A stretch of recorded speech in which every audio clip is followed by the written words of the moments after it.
अस्सलाम वालेकुम व्यूअर्स, कैसे हैं आप। आज इंशाल्लाह आपके साथ डिस्कस किया जाए मॉड्यूल 9 ऑफ MGT 101 का। इस मॉड्यूल के अंदर हमने डिस्कस करना है बैड एंड डाउटफुल डेट। इस मॉड्यूल 9 है, इसके अंदर टोटल टॉपिक्स होंगे 9। 78 टॉपिक से लेके 86 टॉपिक हम इसको कवर करेंगे और इसको हम इंशाल्लाह 3 पार्ट के अंदर कवर करेंगे। और फर्स्ट पार्ट के अंदर वीडियोस होंगी 78, 79 एंड 80। और ये है, जैसे मैं आपको बताया, Parveen of for bad and doubtful debts के ऊपर सबसे पहले हम देखेंगे कि बैड डेट्स क्या हैं। हम जब अपनी रियल लाइफ के अंदर किसी को कर्जा देते हैं तो कुछ लोग हमें कर्जा वापस नहीं करते। हम उनको उनके लिए वर्ड भी यही यूज करते हैं कि यार वो बंदा ठीक नहीं है, मतलब बुरा आदमी है, गंदा आदमी है, वो कर्जा नहीं वापस करता।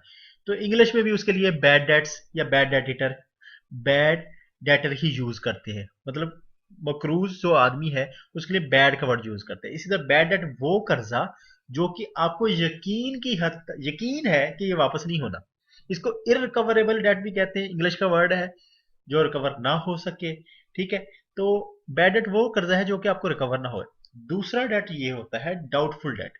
डाउटफुल डेट मतलब कर्जा है, ठीक है, डाउट में है आप कि पता नहीं देगा या नहीं देगा। अच्छा, सिनेरियो थोड़ा डिस्कस कर लेते हैं। बैड डेट के केस में ऐसे होगा कि आप श्योर होते हैं कि भाई कर्जा वापस नहीं आना। जैसा कि एक बंदा है, वो सपोज के उसने काफी लोगों से कर्जा पकड़ा हुआ है और वो एक तरह से बैंकरप्ट हो गया, दिवालिया हो गया। ठीक है। अब आपको नजर आता है भाई इससे कर्जा वर्जा वापस नहीं होना, या वो बंदा शहर ही छोड़ गया, शहर छोड़ के भाग गया है, या वो बंदा दुनिया से ही रुखसत हो गया।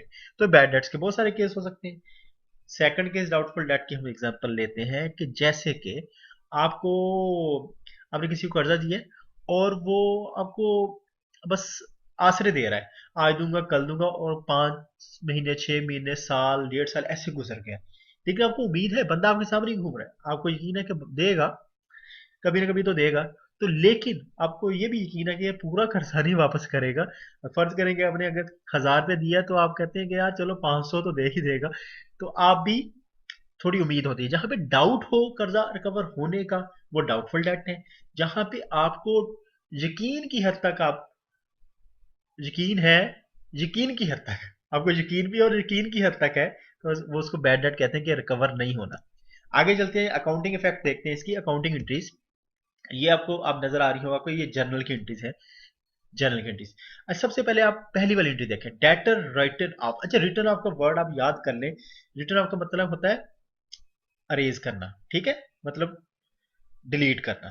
अब यहाँ पे debtor written off as bad debts मतलब क्या है कि आप डेटर जो आपका मकरूज है उसके अकाउंट से पैसे आपने डिलीट करने। डिलीट करने मतलब कैसे, उसको पैसे छोड़ देने आपने, या उसका जो आपके पास अकाउंट है उस अकाउंट से निकाल देने हैं पैसे, क्योंकि आपको पता है ये बैड डेट है, रिकवर नहीं होना। इसकी एंट्री कैसे होगी? देखिए, आपका जो क्रूज है उसका अकाउंट तो डेटर अकाउंट, और डेटर अकाउंट का आपको पता है नेचर है डेबिट नेचर, मीन्स कि डेबिट डेटर के अकाउंट में इजाफे को हम डेबिट के तौर पे शो करते हैं। अच्छा, अभी उसके अकाउंट से पैसे हमने निकालने हैं, तो डेटर डेटर को क्रेडिट कर देंगे उस अमाउंट के साथ जितना हमें यकीन है कि भाई ये वाला कर्जा रिकवर नहीं होना, वापस नहीं आना। तो वो वाला जो होगा, हमने बैड डेट्स के नाम से एक अकाउंट बनाना है, उसके अंदर अमाउंट शो करनी है और डेटर के अकाउंट से क्रेडिट कर देनी, निकाल देनी है, निकाल के बैड डेट्स के अंदर शो कर देनी। अब बैड डेट्स क्या है जो हमने अकाउंट बना लिया, ये क्या करना क्या है इस अकाउंट का? ये अकाउंट आपका एक्सपेंस है, ठीक है। एक्सपेंस फिर कहां जाता है? इनकम स्टेटमेंट के अंदर, ठीक है। जैसे आप खुद कोई चीज खरीदी है, खर्च कर लिए पैसे, ये समझो वैसे ही है कि समझो बैड डेट्स आपने खर्च कर लिए, पैसे आने नहीं अभी वापस। अच्छा जी, second, creating provision for doubtful debts. Doubtful debts के लिए कैसे प्रोविजन करनी या उसकी एंट्री कैसे होती है, ठीक है। अच्छा देखें, डाउटफुल डेट आपने खुद सोचा है कि भाई वो कर्जा वापस नहीं आना, इस वजह से आपने खुद अपना एक अजम्पशन है, आपका एक मफरूजा है, आपकी एक्सपीरियंस की बेस पे ये पैसे वापस नहीं आने। तो ऐसे कर्जे के लिए आपने डेटर के अकाउंट अकाउंट को क्रेडिट नहीं करना, डेटर के अकाउंट याद रखिएगा। आपने क्या करना है, वो अमाउंट जितने का आपको डाउट है कि वापस नहीं हो सकती, आपने बैड डेट्स के अंदर डेबिट कर देनी है। डेबिट अकाउंट एक्सपेंस नेचर का अकाउंट है, ठीक है, उसमें इजाफा होगा तो डेबिट होगा। प्रोविजन फॉर डाउटफुल, डीडी का मतलब डाउटफुल डेट्स, ठीक है, अकाउंट बनाना है, उसमें से उतनी अमाउंट क्रेडिट कर देनी। अब डाउट प्रोविजन वाला जो अकाउंट है ना, याद रखिएगा इसको हमने, ये कंट्रा अकाउंट है डेटर का। डेटर की नेचर कैसी होती है, डेबिट नेचर होती है, प्रोविजन की नेचर क्रेडिट होती है। डाउटफुल डेट्स अकाउंट का जो प्रोविजन है, उस अकाउंट के अंदर आपने हमेशा क्रेडिट साइड पे एंट्री शो करनी है उसके इजाफे के लिए, ठीक है, जैसा लाइबिलिटी वाले शो करते हैं। अच्छा, अभी यहाँ पे मैं थोड़ा सा आपको ना एक कंपैरिजन करके दिखाऊंगा। अब 6 नंबर एंट्री देखें, डिस्काउंट अलाउड टू डेटर्स। अब क्या एंट्री हो रही है, डेटर के अकाउंट से क्रेडिट करने हैं और डिस्काउंट अलाउड में अकाउंट में बनाना है और उसमें आप डेबिट कर देने हैं। अच्छा, क्या हो रहा है कि डिस्काउंट अलाउड, आपने किसी को डिस्काउंट दिया है। डिस्काउंट देने का मतलब डेटर को कि आपने उसके जितना टोटल कर्जा था उसमें से उतना माइनस कर दिया, माफ कर दिया मतलब। अब देखें कि माफ कर देना या उससे कुछ पैसे रिकवर ना होना, बैड डेट्स एक जैसी एंट्री नहीं हो गई। तो इस वजह से इन दोनों का याद रखना, डिस्काउंट अलाउड और बैड डेट्स की एंट्री एक जैसी है। दोनों केस में डेटर अकाउंट क्रेडिट हो रहा होता है, ठीक है। अब अब प्रोविजन वाला देखें, प्रोविजन फॉर डाउटफुल डेट्स और provision for discount on debts. कि आपने, एक तो होता है ना कि आपने डिस्काउंट दे दिया, एक आपने सोच लिया कि भाई इससे पैसे लेने के लिए हमने हमें थोड़ा इसको डिस्काउंट देना पड़ेगा। ये जो आपने सोच लिया ना, उसकी एक प्रोविजन बनानी है। उसके लिए पहले से पैसे आपने समझो कि उसके अकाउंट में से अज्यूम कर लेना कि यार इतने पैसे लैदा कर लो इसके अकाउंट से, हमने ये वापस, हमें इसको डिस्काउंट देना पड़ेगा। लेकिन आपने वो डेटर के अकाउंट से क्रेडिट नहीं करने, आपने क्या करना है, एक provision for discount allowed, discount account बना लेना है, वहां से क्रेडिट करके डिस्काउंट अलाउड में डाल देने। अब ये देखें, सिमिलरिटी देखें बैड डेट्स के अंदर और डिस्काउंट अलाउड के अंदर। एंट्रीज देखें, सेम डेटर के अकाउंट से क्रेडिट हुआ डिस्काउंट अलाउड, और बैड डेट्स के अंदर डेबिट हुआ। यहाँ देखिए, creating premium for doubtful debts और creating premium for discount on debts, इन दोनों की एंट्री देख लें सेम। यहाँ पे premium for discount account credit हो रहा है, डिस्काउंट अलाउड जो है वो अकाउंट डेबिट हो रहा है। इस तरफ डाउटफुल डेट्स के लिए बैड डेट्स था, ठीक है, डेबिट वाला अकाउंट, तो वो डेबिट हुआ इसके अंदर और प्रीमियम फॉर डाउटफुल से क्रेडिट हुआ। तो याद रखें कि दोनों प्रीमियम वाले दोनों अकाउंट जो है क्रेडिट नेचर के, कंट्रा अकाउंट है अपने ओरिजिनल अकाउंट के, ठीक हो गया। अच्छा जी, अभी ये याद रखिएगा, आगे चलते हैं। अच्छा, increase in provision for doubtful date, मतलब इसका क्या है कि आपने पहले प्रोविजन रखी थी, सपोज के एक बंदे साहब ने आपके कुछ कर्जा लेना था, उसमें आपको डाउट हो गया कि भाई इससे 200 रुपये वापस नहीं होने, ठीक है। आपने उसकी प्रोविजन कैसे बनाई, ठीक है, आपने प्रोविजन फॉर डाउटफुल अकाउंट बनाया, उसमें 200 रुपये शो कर दिए रिकवर नहीं होने, वो 200 रुपये बैड डेट्स के अंदर डाल दिए कि वो समझो उस साल का आपको वो एक्सपेंस हो गया। अच्छा, फर्ज करें कि आप 200 जो रखे थे, अभी आपको पता चला कि नहीं 200 नहीं, ये 100 रुपये वापस आ जाएगा आपको, तो वो उसमें डिक्रीज आ गया, ठीक है, जो आपने सोचा था डाउटफुल डेट के तौर पे। अभी उसकी एक एंट्री कैसे करनी है, आपने बैड डेट्स अकाउंट के अंदर 200 डाले थे ना, आपने वहां से 100 रुपये निकाल लेना, 100 रुपये निकाल के प्रोविजन कर देना डाउटफुल डेट के अंदर डेबिट साइड पे। अब ये रिवर्स होगी entry, provision for doubtful debt account क्या था, क्रेडिट नेचर का। अब क्रेडिट नेचर के वाले अकाउंट के अंदर डेबिट साइड पे एंट्री करेंगे, तो इसका मतलब आप उसको डिक्रीज कर रहे हैं, माइनस कर रहे हैं उसके अंदर। और बैड डेट्स अकाउंट क्या था, क्रेडिट नेचर का, डेबिट नेचर का, इसके अंदर क्रेडिट करने का मतलब कि आप उसको उस अकाउंट को कम कर रहे हैं, ठीक है। इसी तरह सेम जो है, आपने इंक्रीज और डिक्रीज दोनों एंट्रियां देख लें, ठीक है। तो ये सिमिलर एंट्रीज है, बस उसमें क्या है कि बैड डेट्स में इजाफा हो रहा है इंक्रीज प्रीमियम वाले में, उसमें बैड डेट्स में डिक्रीज हो रहा है, मीन्स कि एक दूसरे की उल्टी है, उलट है एक दूसरे की। बैड डेट्स रिकवर्ड, अच्छा यहाँ पे एक बात बताने वाली कि अगर आपको, अब बैड डेट्स वो कर्जा जो कि आपको रिकवर नहीं होना था, वो आपको रिकवर हो जाता है, मतलब वो जिसको कहते हैं बोनस, अब ये बोनस मिल गया आपको। तो क्या है कि आपने क्या करना है, इसकी एंट्री कैसे करनी है, आपने बैड डेट्स रिकवर्ड अकाउंट बनाना है, उसको क्रेडिट करना है और पैसे किस में डालने हैं, बैंक अकाउंट के अंदर। देखिए याद रखिएगा कि इसके अंदर डेटर का कोई जिक्र नहीं आ रहा। क्यों नहीं आ रहा, क्योंकि हमने बैड डेट्स ऑलरेडी उसके अकाउंट से माइनस कर दिए थे। अब उस डेटर के अकाउंट के साथ बैड डेट्स का लेना देना खत्म हो गया, ये जो अमाउंट रिकवर हो रही है उसके साथ खत्म हो गया लेना देना, ठीक है। इस वजह के बैड डेट्स रिकवर अकाउंट इसके लिए बनता है, बैंक अकाउंट के अंदर पैसे आ जाते हैं। ये 7 एंट्रीज हैं, इसके ऊपर हम सारा मॉड्यूल हम डिस्कस करेंगे इंशाल्लाह। और ये ITTR बातों बातों में मैं आपको समझा चुका हूँ, आप ITTR देख लीजिएगा, इंशाल्लाह आपको कोई इशू नहीं होगा, ठीक है जी। बस ये है कि बैड डेट्स जो आपका एक्सपेंस अकाउंट होता है, ठीक है, मीन्स आपको बता चुका हूँ बातों बातों में। अच्छा, provision for bad and doubtful debts के अंदर अभी हमने करना है measurement of provision for doubtful. Measurement का क्या मतलब हुआ कि जो डाउटफुल डेट है, मतलब आपके पास जो डेटर्स हैं उनके अकाउंट से आपने कितना कितना डाउटफुल डेट आपने सोचा है, या आपका आपका अजम्पशन है कि इतने इतने डाउटफुल हो गए हैं, उसकी मेजरमेंट कैसे करनी है, उसको कैलकुलेट कैसे करना है, मेजरमेंट का मतलब, ठीक है। अच्छा, दो तरह की होती है, एक स्पेसिफिक और एक जनरल प्रोविजन। अब ये अब कंफ्यूज ना हो, अभी आपको समझ लग जाए कि दोनों चीजें हैं क्या। अच्छा, अब जो स्पेसिफिक और जनरल प्रोविजन है वो होती है एक्सपेक्टेड क्रेडिट लॉसेस के ऊपर। एक्सपेक्टेड मतलब वही जो मैं आपको कह रहा हूँ कि आपका अंदाजा है कि भाई इतने पैसे ना समझो रिकवर नहीं होने। डाउटफुल तो यही है ना कि जो शक में हो, कंफर्म ना हो। और दूसरा तरीकाकार इसी में क्या होता है कि पास ड्यू एज बेस्ड एनालिसिस। पास ड्यू एज एनालिसिस का आप, इसको मैं एक्सप्लेन नहीं करूंगा टाइम बचाने के लिए, आगे ये आपको कैलकुलेशन के साथ समझा दूंगा। अच्छा, प्रोविजन फॉर डाउटफुल डेट जो है, अभी हम यहाँ पे अभी हम यहाँ पे कैलकुलेशन करते हैं।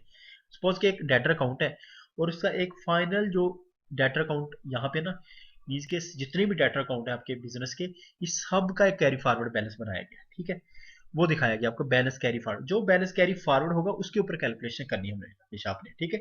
मींस के at the end of accounting period जो आपके पास बैलेंस बचेगा, जो आपने अगले साल भी ले जाए, उसके ऊपर आपने मेजरमेंट करनी है, उसके ऊपर आपने डाउटफुल डेट्स कैलकुलेट करने हैं।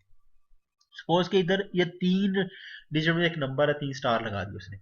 कह रहा है कि अगर डेटर जो है गुड हो, मतलब गुड हो कि आप उसके सारे फैक्ट्स देख रहे हैं, फिगर्स देख रहे हैं उस बंदे की, उसकी नेचर पर्सनैलिटी देख रहे हैं कि यार ये ऐसा बंदा नहीं है, तो उसकी आपने उसके अकाउंट से कुछ भी डाउटफुल डेट नहीं रखा जाता। एट 0% उसका सारे का सारा कंसिडर किया जाता है, उसके अकाउंट के अगेंस्ट आपने डाउटफुल कोई पैसा नहीं रखना।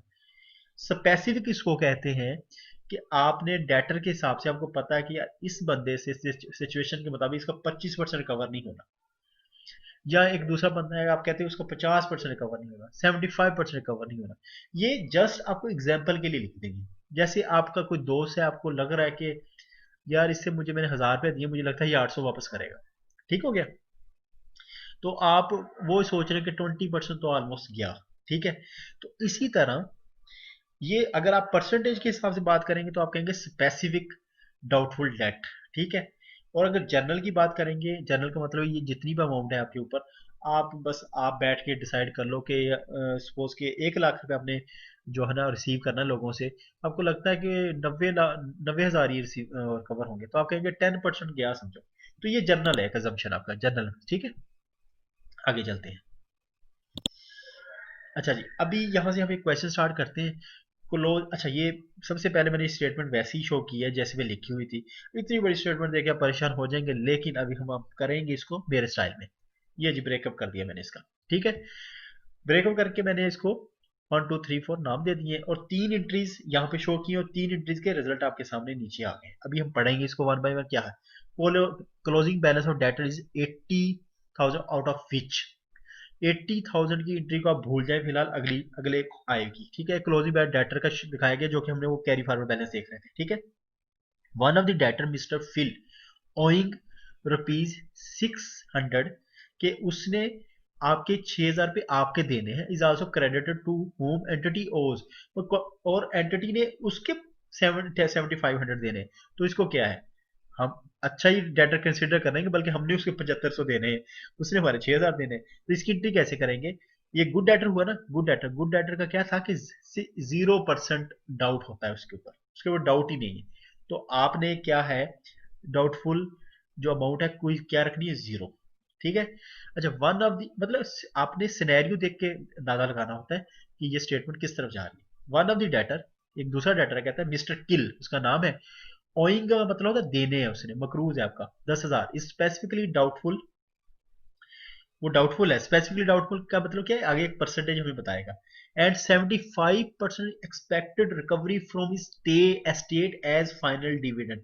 क्या मतलब कह रहा है, 75% एक्सपेक्टेड है कि उससे रिकवरी होगी, बाकी 25% डाउट पे है ना, ठीक है। आजा जी, 10%, 10,000 उसका कर्जा था और 25% हमें डाउट है कि पैसे हमारे समझो रिकवर नहीं होंगे, तो हम 10,000 को 25% 25% मल्टीप्लाई करेंगे तो 2500 हमारा आंसर आ गया। ठीक है, ये है हमारे डाउटफुल अमाउंट।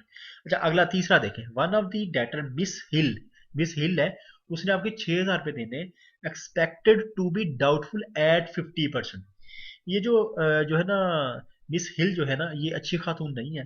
तो ये ना 6000 इसने आपके देने हैं, तो आपको कुछ शक है कि ये सिर्फ 3000 देगी।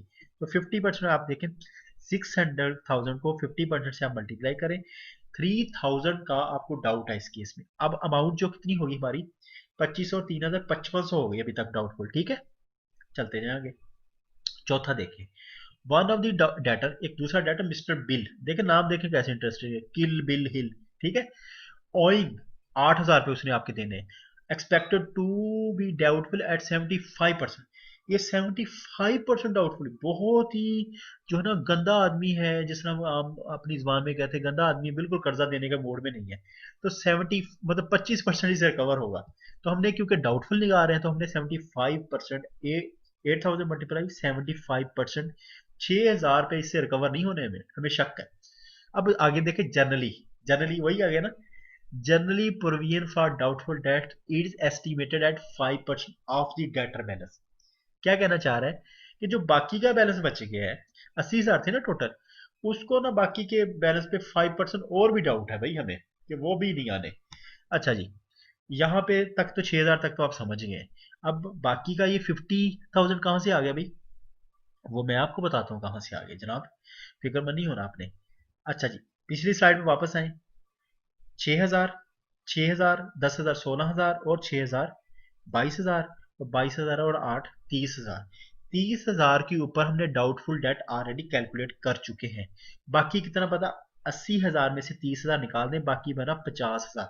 अब 50,000 के ऊपर हमने 5% निकालना है। समझ लगी, जो बच गया उसके ऊपर हमने जनरल डाटा लगाना है ना, वो 5%, 5% लगाएंगे तो 2500 ये आ जाएगा। अभी क्या होगा, अभी यहां से अब एक चीज आपको और दिखाने वाली है जनाब। अच्छा, अभी ये 80,000 क्लोजिंग बैलेंस तो डेटर हमें वही मैंने आपको कहा था, ये यहाँ वाला ठीक वाला।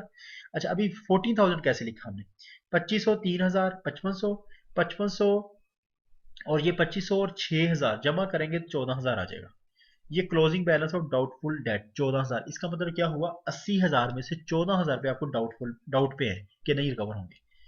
ये ले जी, आपकी स्क्रीन के ऊपर कंप्लीट आंसर आ रहा है अभी, जो मैंने ब्रेक कर दिया था पहले। ठीक है, अच्छा अभी हो क्या हो रहा है, opening balance of premium for doubtful dates है 10,000। ये उसने हमें दिया था कि ओपनिंग बैलेंस 10,000 है डाउटफुल का। अभी क्लोजिंग बैलेंस कितना है, 14,000 रखना है। ये याद रखिए, जब हम प्रीमियम दे रहे होते हैं तो जो आपका क्लोजिंग बैलेंस आ रहा होता है, इसका मतलब ये है कि आपने आखिर में 14,000 एंड में मेंटेन करना है। ठीक है, मतलब साल के एंड में या अगले साल के स्टार्ट में आपके अकाउंट के अंदर प्रोविजन के तौर पे 14,000 पे शो होना चाहिए। क्लोजिंग बैलेंस का मतलब ये होता है इसमें। ठीक है, अब पहले 10,000 था, 14,000 अभी अपने एंड में रखना है, तो 4,000 का इजाफा हो गया, तो इंक्रीज इन प्रोविजन 4,000 आ गई। अभी इसकी एंट्री देख लेते हैं। ये नहीं जी, आपके स्क्रीन पे मैं एंट्री आपको दिखा देता हूँ।